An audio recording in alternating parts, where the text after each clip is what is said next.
She is good. We were talking about kinfolk. She can make Well, it. I She ain't went much. from 1,000 Word a lot of time and attention. Not really. Sir, Not really. to 8,000. Three folks related to dancer. That starts a big conversation. That's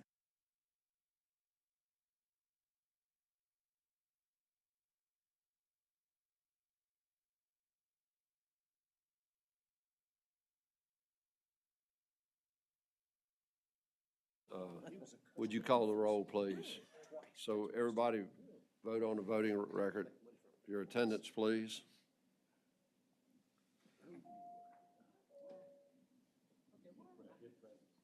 Okay. That's all right. That's not such a bad thing. You can brighten up the dais up here. We welcome that, Ms. Delegate McQuinn.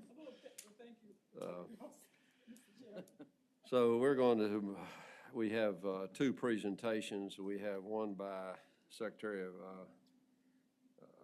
Public Safety, Secretary Mosier, and then we have one by DJ Stadler with the Executive Director of Virginia Passenger Rail Authority. So we will move first with Secretary Mosier, if you would, please, sir. I'm sorry? Yes, please. Close the attendance.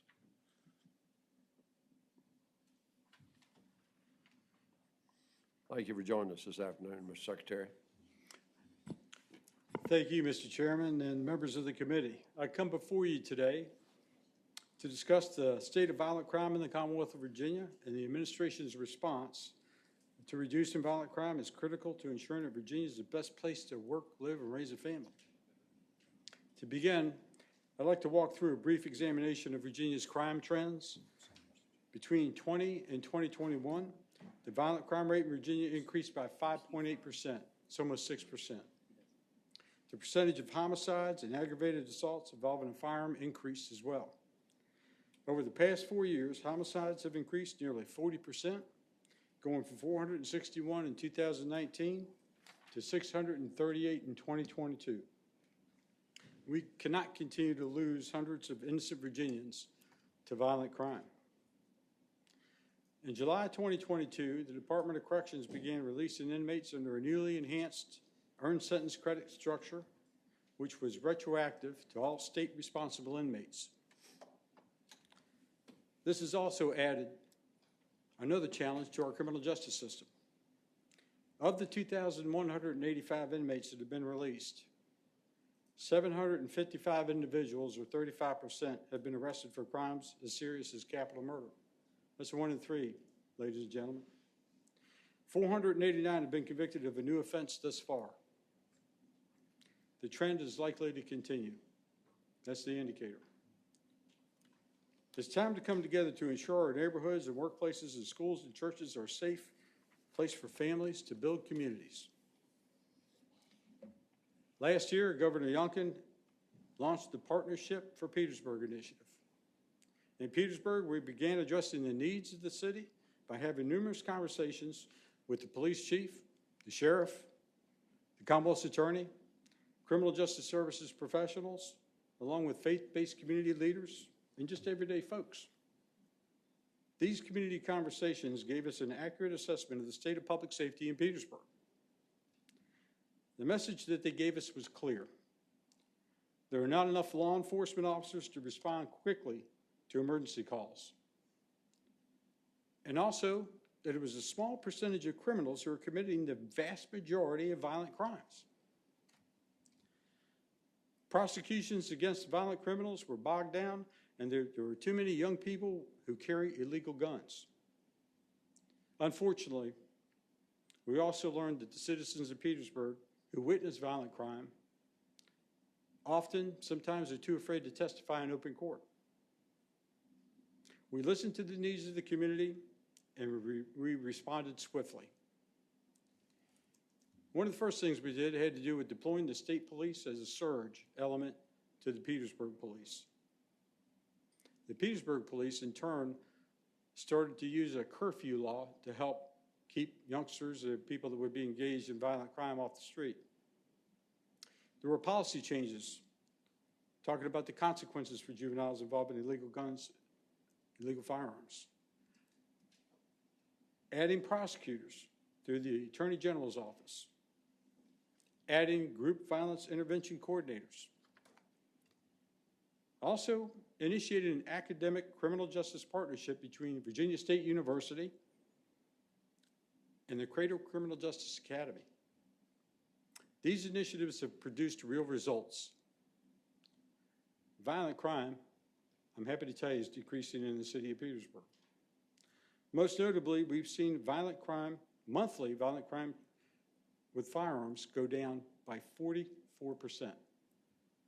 And imagine that, folks, 44% decrease involving violent crimes involving firearms, illegal firearms.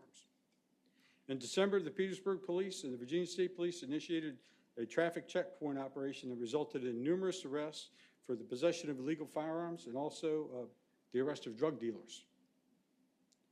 So if you can imagine this checkpoint in the city of Petersburg, State Police, Petersburg Police, neighbors were coming out of their homes, and they were just so grateful that they came out to thank the police for what they were doing to keep the community safe.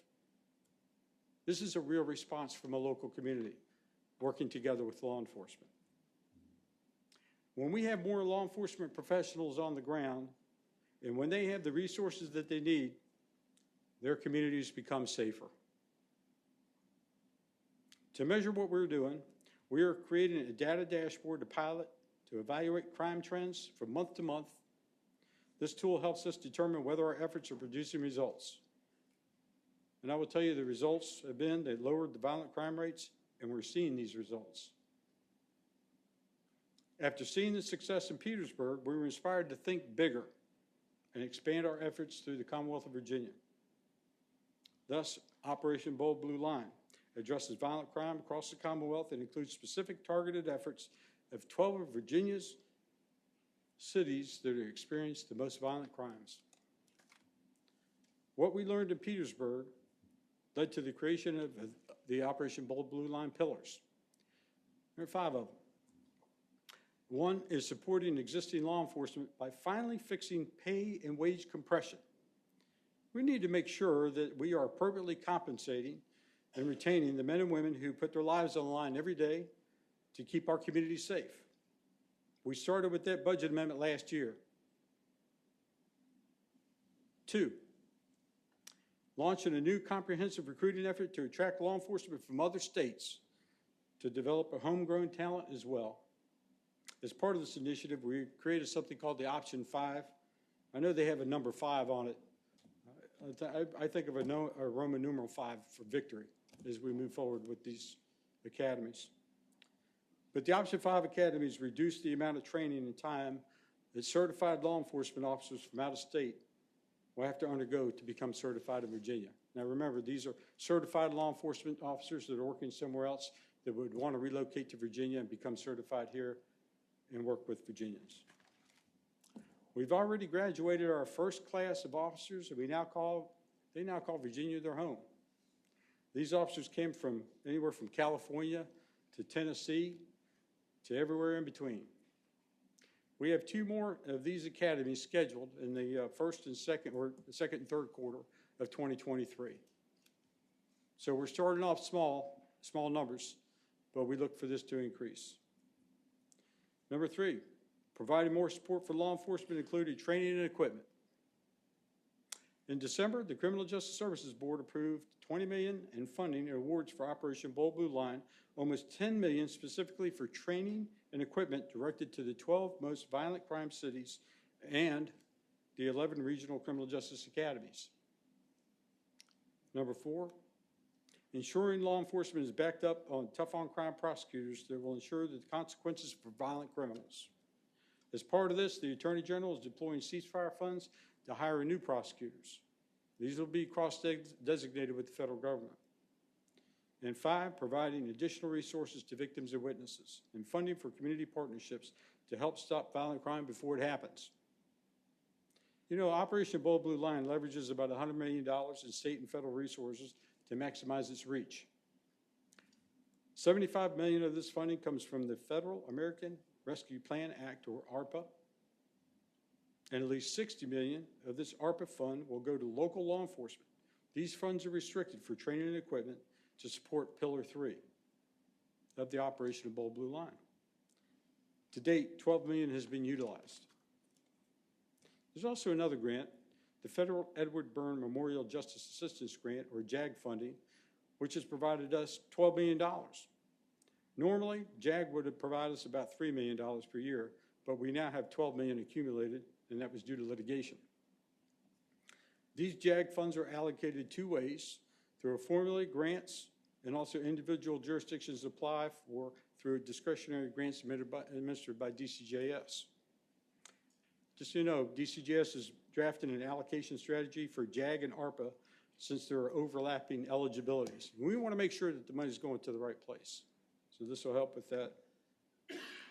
Another $5 million comes from the Senate Group Violence Intervention and Ceasefire funding, and $8 million from the State Firearm Violence Intervention Prevention funding. In December of this year, or last year, the CJSB approved $2.6 million for Operation Ceasefire Grant Fund for the Attorney General to hire 6 additional prosecutors. Another $2.3 million from Operation Ceasefire Grant Fund to implement violent crime reduction strategies to train law enforcement officers and award grants to organizations engaged in group violence intervention efforts.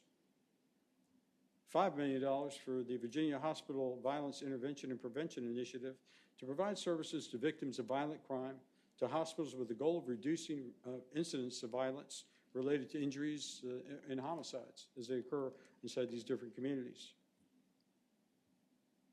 The Governor's Day 2 game plan seeks to build off of the initial investment and accelerate the implementation of the best practices developed to deliver additional results.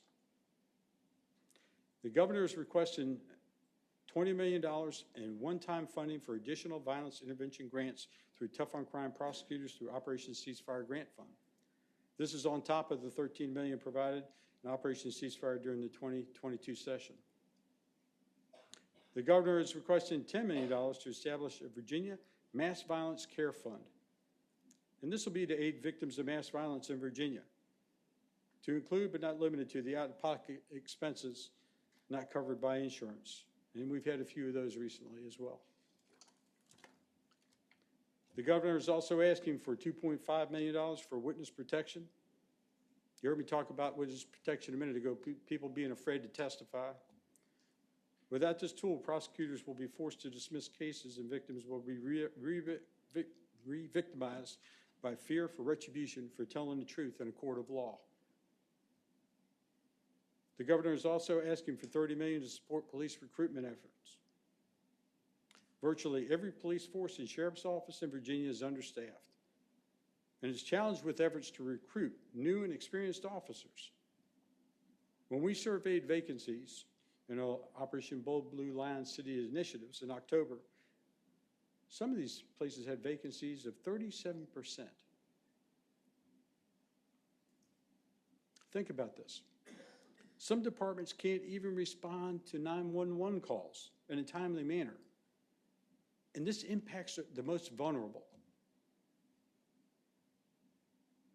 This request represents a long-term investment in the recruitment and support of law enforcement officers' recruitment efforts. Our silent heroes need backup, and we owe it to them to provide it. DCJS has been listening to the persistent challenges about recruitment, and as a result, we're starting to focus on, and I'm going to go through these different areas, but one has to do with centralized staffing information. The Office of Data Governance is working with DCJS to leverage information on which localities are doing recruitment well. So we're going to go out there and learn. We're also going to learn about which departments are struggling. We can build our recruitment campaign from what we learn. Similarly, part of this initiative will centralize information. So a prospective candidate has all the tools at his or her disposal to understand the processes to become a sworn officer in Virginia and to be directed to the departments seamlessly. Next would be developing a marketing campaign.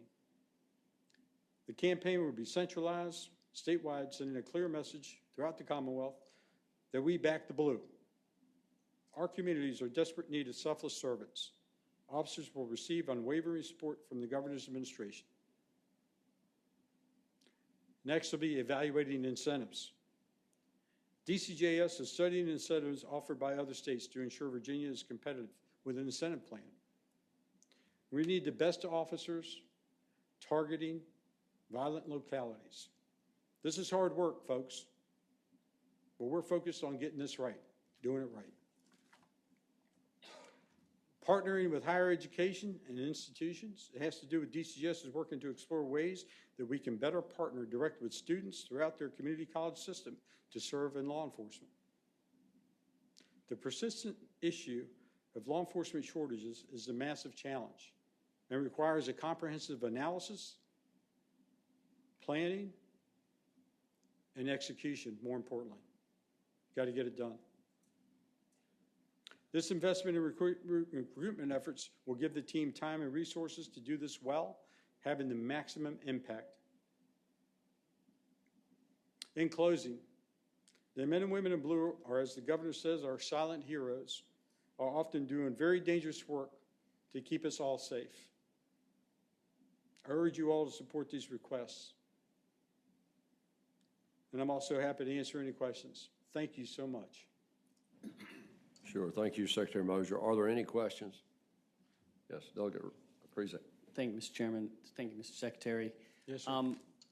In my district, there's been a number of community groups that are really trying to reach out and work with the local police and state police, and there's an effort to help recruit young people from the communities that are mostly affected too by where they have a lot of crime. Sure. And I was wondering if you have any kind of, if any of these resources would go to something like that, where some kind of pilot programs around the Commonwealth to work with the young people, and especially in junior, middle school and high school, to go into like police academies, police cadet kind of programs and things like that. Is there any effort to do that? And I think it's always good to kind of grow your own, get people from the community. Thank you. Yes, sir. No, we couldn't agree more. And let me point you to something that has been, that we utilized in law enforcement for many years, and that is the School Resource Officer Program. So inside the schools, there's a direct connection between a school resource officer and the children in that school community. And so there have been many that have, and also fire programs as well. So I have to put a plug in for public safety across the board. So it's one of these things where these young folks, they develop their interest and they communicate with law enforcement officers, and they will sign up for an Explorer program or a like program that would get them involved in law enforcement. And I would encourage any of your constituents just to seek out local law enforcement to start that conversation, or with the Virginia State Police. We could certainly do that. So I would just say that that is something that has always been part of the fabric, and it's something I think that we can always improve upon. So we look for any ideas to make it better, and I thank you for the question. Delegate Krizek, let me also add that we funded, and I think the governor, in the governor's budget this year, there may be $20 million for Operation Ceasefire. And it's a collaboration between the police, the civic leaders, the community, to try to start a dialogue and a communications to engage people civically and to reach down to the children of the communities. So, it's a tool, and a tool in a tool bag, and hopefully it works. I mean, that's all we can do is hope and pray that these things work. So, Yep. Thank you, Mr. Chairman. Any other questions of Secretary Mosier? Yes, sir. Danny Marshall, please. And then I'll be back to you, Delegate McQuinn. I'm sorry. Thank you, Mr. For being here today. Yes, sir. So do you look at, as far as like counties, cities, and towns, the sheriffs or the police chiefs, as far as best practices to see what is working in some locations so we maybe could share that across the state? Yes, sir. And that's part of the data analytics that we're collecting to come up with those best practices so we can share them, especially as we're diving into the recruitment efforts. So that's one way that we're looking at it. If there's other ways for best practices in law enforcement, there's programs out there, and it's Virginia Law Enforcement Professional Standards Commission that analyzes best practices based on 190 standards that are recognized as professional standards in law enforcement. Does that answer your question, or was there anything else? Delegate McQuinn. Thank you, Mr. Chair. Thank you, Mr. Secretary. I guess as I looked at the budget and the emphasis on crime, I guess crime prevention through the process that has been proposed, that I guess I'm a little bit concerned that really there's not a lot here that talks about prevention. I still think and believe, because I've worked in the community for absolutely forever, that the biggest crime prevention is eliminating idle minds and idle time, particularly of young people, being able to touch bases with them early, finding places that they could go where their minds and their little, all of them among caring adults to help sort of instill into them, some things that would help them grow, develop, and be productive citizens. Sure. I know we have the school system, and often we're challenged by that. So I would certainly strongly suggest that if you're going to put this kind of money into giving consideration to crime prevention, that we would look at what do we need to do to support and undergird organizations that are out there trying to help bring young people in and giving them the guidance that they need. So often they are taking care of themselves, and when we see them in the judicial system, it is often too late. Can't we see them somewhere else in the recreational centers and community centers or something, someplace where, again, they can get the guidance that they need? And this seemed to be focused a lot on lock them up. And I just, eventually they're going to come out. And you shared it yourself today. I haven't seen those stats, but you've shared it, that the recidivism rate in terms of people who have done the crime and they've come out and now they've gone back in because of repeat offenders. So I would hopefully that there's someone, a group of folks who's talking about, listen, let's truly focus on crime prevention, and that is having young people directed in places where they can get the support that they need. No, sure, thank you. And I'll just restate what was mentioned earlier about Operation Ceasefire funding, and portions of that funding absolutely goes to what you described. The other thing I should point out, and this has to do with the intervention, the firearms intervention, the hospitalization, to where when people are involved in situations where they're victims of violent crime, that there is something put in place for them to not become part of that cycle.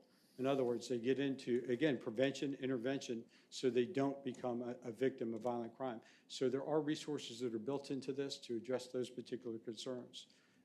And that's something I couldn't agree with you more on. Anything we can do to prevent recidivism and have those things that are available, and that's what Operation Ceasefire talks about, along with Bold Blue Line in totality. But let me just restate that important note in the beginning. And this is what we heard in Petersburg, and it rings true in other parts of the Commonwealth, and it has to do with a finite group of individuals that are responsible for violent crime. It's a finite group. So that's the area of the concentration, at least for Bold Blue Line, to work on that. Yes, sir. Okay, thank you. Yes, ma'am. Delegate Sickles? Thank you, Mr. Chairman. Yes, sir. I wanted to comment, it just sounds a little funny to me that we're going to try to steal police officers and law enforcement from other states. It has been going on for our people forever. I mean, Fairfax County steals from the state police, the Park Service, the federal law enforcement always pays better, steals Fairfax County or Arlington policemen. And so, I mean, we're in a bidding war. I mean, just being so open with it, it's kind of startling to say we're going to go steal some people, and we're subject to that too. I just want to mention. I got to tell you, thank you for the comment, because it's true. We have a lot of people across the United States that experience the very same issue that we have right now with law enforcement. But I would just offer this up, sir. It's this, that we got your back in law enforcement in the Commonwealth of Virginia in this administration. We want to do whatever we can to get certified, and please make no mistake, good law enforcement in Virginia, good law enforcement. Oh, sure, thank you. Can follow up, Mr. Delegate Sickles, Chairman? we recruit here in Virginia. We don't steal. Well, I think, we paid so little for our state police, sometimes the local departments would steal state police. No doubt. We up in- started doing that. We Yeah. started pulling from sheriff's departments and did. other places. So I'm glad to see that we've sort of changed that process. Good, So- yeah. So I just wanted to, quickly, in the rest of the budget, do you have money for more money in this budget amendments for deputies, $599 money for police departments, and more money for state police? Are they all in here? Everything's in there when it talks about finally addressing the wage and compression issues across law enforcement. Yeah, we thought we had done that before. We started that process in 2022, and there were some other things that came out of it, which we want to get it right. So we're putting it forth this time as well. Okay. Yeah, we know we're not there yet. Mr. Chairman, I understand our starting salary now at the state police is $56,000. My- Is that enough? It would be with those incentives, and it may very well be. We're relying on the professionals. You remember a moment ago when I talked about DCJS going back and looking at what would be appropriate for being able to incentives and looking for salaries to be able to come up with those comparisons. That's part of it. I'll say it this way. We are certainly on the right track because we're starting to make some progress. I think we just need to get this one across the finish line to get to where we need to be. Thank you, Mr. Yes, sir. Thank you, Delegate Sickles. Delegate Wyatt? Thank you, Mr. Chairman, and thank you, Secretary Mosier. And you're right, representing a fairly rural counties, three Sure. counties just outside the central Virginia, they struggle with competing against state police now. I know in the district, Hanover, not as large as Henrico and Chesterfield now that we have, the General Assembly has bumped up state police. Yep. Now, they used to have a pool of 25 or 30, and now their pool is about 8 or 12, because who really wants to seek an occupation that somebody wears a camera every day and everything is scrutinized from every conversation and every interaction you have on the street? So it's a extremely tough profession. Of course, the localities I represent, they want the very cream of the crop, the top of the line individual, whether it be former military or folks coming out of our ROTC programs through our high schools. So we want the very best to work law enforcement, since the standard is so high there.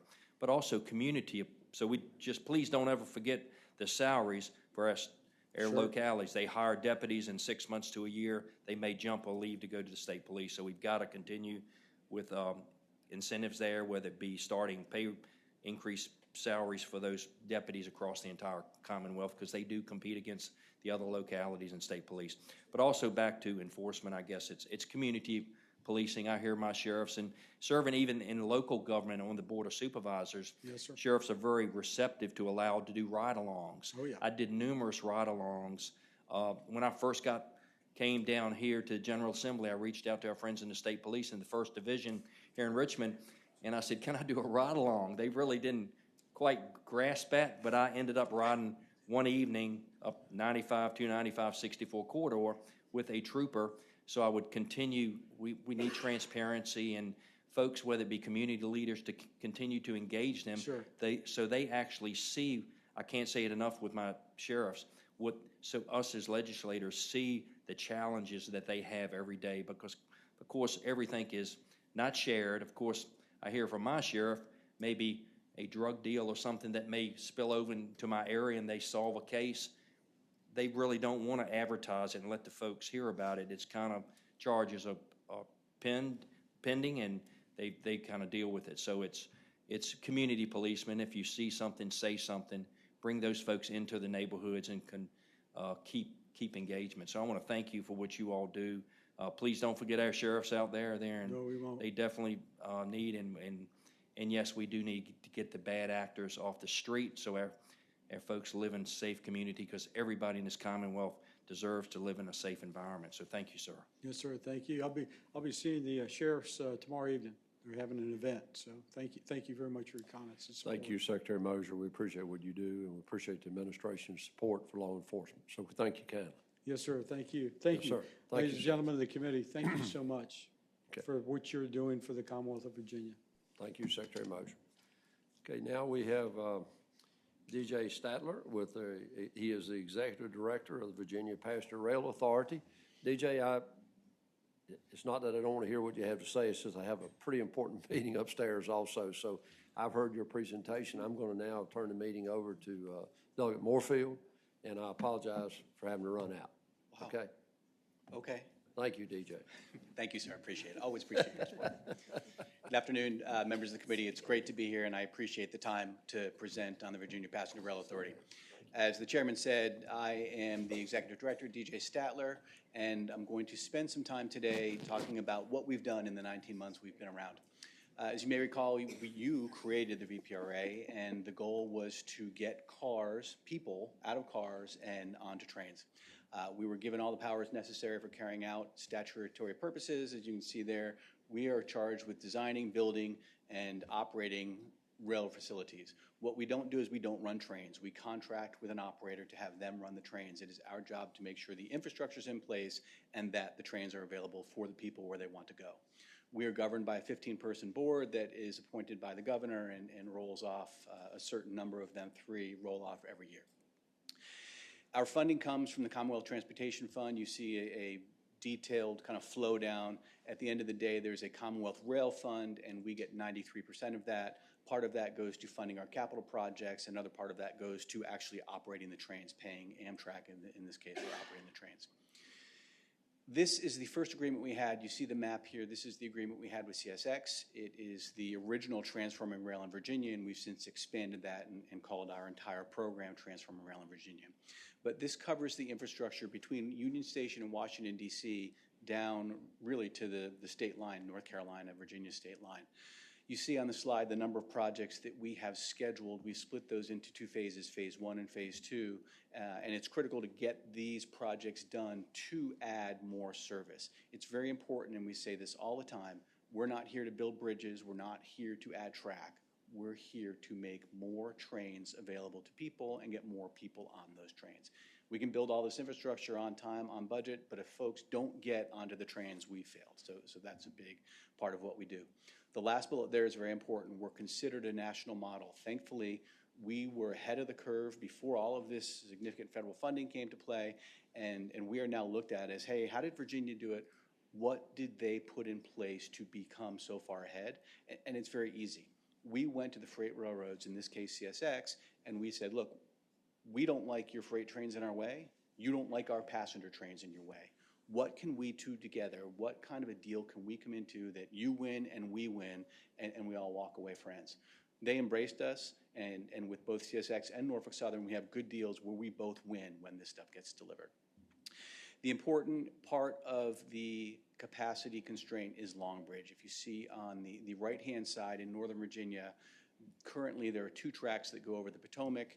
We're going to make that so you get 4 tracks uninterrupted from Union Station down to just short of Alexandria, just south of Alexandria, where the Western line kicks out. So it's going to be dedicated passenger line, dedicated freight line. The trains will not interact with each other. They go separate speeds. They have separate schedules. They can be truly separated, which is really what phases 1 and 2 look to do. Here's the southern end where we'll be adding additional tracks.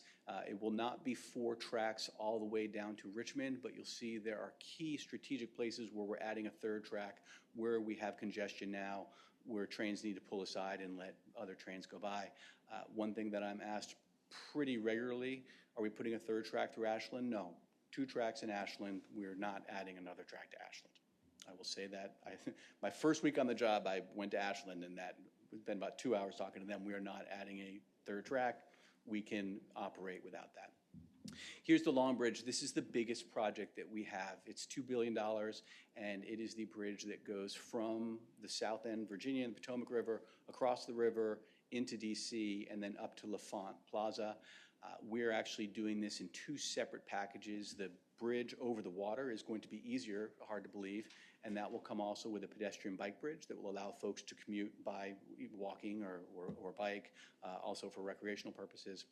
And then the northern part of the bridge goes right from the north end of the Potomac over all of those roads, 395, Ohio Drive, the George Washington Parkway, crowded all the time. That's going to be a separate package. But at the end of the day, as I said earlier, we will have 4 tracks that go from Union Station all the way down to Alexandria. Here's just more detail. This is what the Long Bridge looks like. The bridge that's there, you can see it's been there over 100 years. We are not replacing that. We are adding a second bridge, so we double that capacity, and then you see the different bridge spans that are there. We are currently at almost at 30% design. We have the designs in. We're getting comments from our various stakeholders. It's important to note that we have over 40 stakeholders, be it the National Park Service, District of Columbia, the freight railroads, Amtrak. Everybody's involved, and we want to make sure that we are not going too far down the track, so to speak, and then have folks say, oh, no, we don't like that. So we're being very collaborative because we just don't have the time or the money to have to backpedal. I said this earlier, but I'll say this again. We are not building bridges to build bridges. We are building bridges to enhance capacity. As you can see on this slide, by the end of Phase 2 in 2030, it will double the state-supported trains. It'll double the number of Amtrak trains from 6 to 13, and it'll also increase the VRE service on the Manassas line and the Fredericksburg line by about 75%. Western Rail, I talked earlier about the CSX deal. This is the Norfolk Southern deal. This allowed us to add a second trip through Lynchburg out to Roanoke, and will allow us in 2026 to extend that service from Roanoke to the New River Valley. As part of this, we spent about $300 million on acquiring the 28 or so miles of railroad there, the Virginia line, and then also putting improvements in place so that capacity can be improved. At the end of 2026, when those projects are complete, we will, as the slide says, add an estimated 80,000 net new riders. That includes the second Roanoke trip and the extension to New River Valley. Here's just one example of the infrastructure improvements that are taking place. This is in Northern Virginia between Nokesville and Calverton. We're actually adding a second track, so you've got two-way movement. Much of that is one track, single track, so if you're going north, nothing can come south, and vice versa. Adding this track in that congested area will help us improve capacity and fluidity. And then finally, we're also looking at Richmond area improvements going Richmond south that will benefit everybody. What we're looking to do is south of Richmond, Petersburg, make a better connection out to Hampton Roads and Newport News, make a better connection southward with the S-Line. When that's done, and that will not be done by 2030, we'll be able to cut about an hour and 10 minutes off of the trip time from Raleigh up to Richmond, and then therefore from Raleigh up to DC and northbound. So that's a significant investment, but it's just continued path forward to improve capacity and make the train trip much more trip time competitive. A lot of this money is going to be federal money. As I said, we were ahead of the curve before all of this federal money came out, and we have been very proactive in getting federal funds. We've already received, Virginia's received almost $88 million in federal funds, and we've got over $600 million in pending applications. $100 billion has been made available for transit and for rail, and we are working hard to get a part of that, so it is federal funding for our projects. And that, in 7 minutes or less, is my presentation. I'm happy to answer any questions. Okay, well, thank you, Mr. Sadler. In order to keep things rolling down the line, Appreciate that. we'll take some questions. Do we have any questions from the committee members? Yes, sir, Ms. Delegate Sigler. Mr. Adler, I have a lot of questions, but I don't want to bore my fellows because a lot of this goes through my district, and it was an experience the last time that the third rail went through.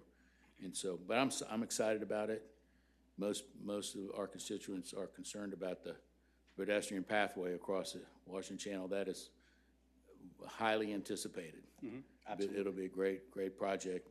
And then the bridge at Route 1, the bridge at Newington, those are real important to our folks in South County. So sometime offline, I'd love to talk to you about progress there.